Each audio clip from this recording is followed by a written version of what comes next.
Hey there, and welcome. We're about to dive into a really big question today. Are all the resources we rely on just free gifts from nature, or is there something more to it? The answer might actually change the way you look at everything around you. So let's just ask it straight up. Are they?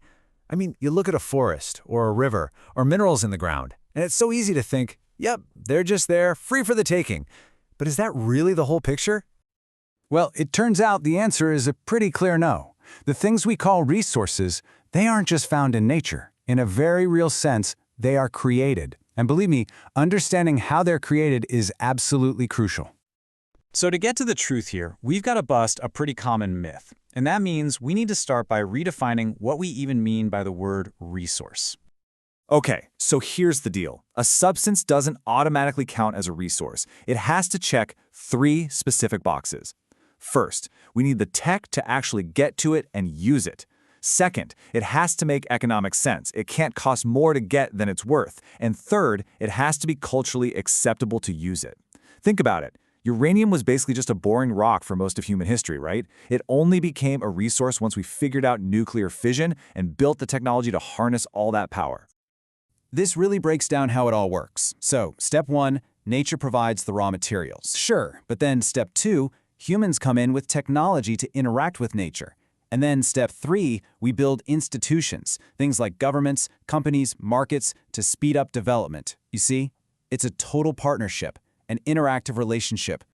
And that brings us to the biggest takeaway of this whole section. Resources are not free gifts. They are literally a function of human activity. We are the magic ingredient that turns some neutral stuff out there into something valuable. Without us, they're not really resources at all. So what happens when we forget that? What happens when we fall back into that old free gift way of thinking? Well, as we're about to see, the consequences can be, pretty devastating.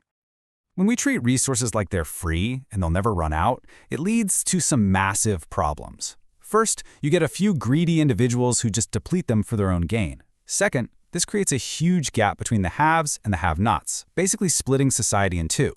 And third, it unleashes global ecological crises. And we're not talking about abstract ideas here. These are the crises staring us in the face every single day. Global warming, the hole in the ozone layer, massive environmental pollution. This is the real-world price we pay for treating our planet like an all-you-can-eat buffet. The warning really couldn't be any more stark. If we keep going down this path, where just a few individuals and countries keep depleting resources, the entire future of our planet is seriously at risk. But look, this isn't all doom and gloom. Not at all. A whole new way of thinking has come along to tackle this exact problem, and it's called sustainable development. I just think this definition is so smart and so powerful. It's not saying stop all development, not at all. It's saying let's be smart about it. It's about finding that perfect balance so that the progress we make today doesn't end up robbing our kids and grandkids of their future. And this powerful idea, it didn't just stay in some report on a shelf. After it was formally introduced back in 1987, it kicked off a global movement. It all came to a head at the historic Earth Summit in Rio in 1992, where more than 100 world leaders actually got together to figure out how to solve these urgent problems. One of the huge things to come out of that summit was this game-changing plan called Agenda 21. It was this big global strategy to fight environmental damage and poverty. But you know what the real genius of it was? It called for local action. It pushed every single local government to come up with its own plan, bringing the solution right down to the community level. Okay, so that's the big picture. Let's bring all this down to earth a bit, to something we can all understand. How do these ideas work when you're talking about essential resources like, say, land and soil? Let's take a look at the land breakdown in a place like India.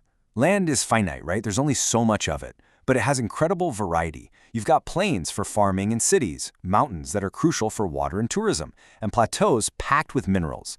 Each one needs its own unique plan for how to manage it. And of course, human activities can really mess up this precious resource. Over here on the left, you see the causes, stuff we all know about, like deforestation and mining. But the good news is over on the right. For every single one of those destructive actions, there's a positive solution, from planting more trees to just managing grazing smarter. A really big piece of this land problem is something called soil erosion. You have to think of soil as this living, breathing system. It can take literally millions of years to form just a few centimeters of good topsoil. Erosion is what happens when we lose that incredible layer way faster than nature can possibly replace it. But again, there are some brilliant and super effective solutions. You've got techniques like contour plowing, which slows down water running down hills, or shelter belts, which are basically just rows of trees that break the force of the wind. These are simple, but incredibly powerful ways to save our most precious soil. And all of this brings us to what's really the philosophical heart of the whole issue.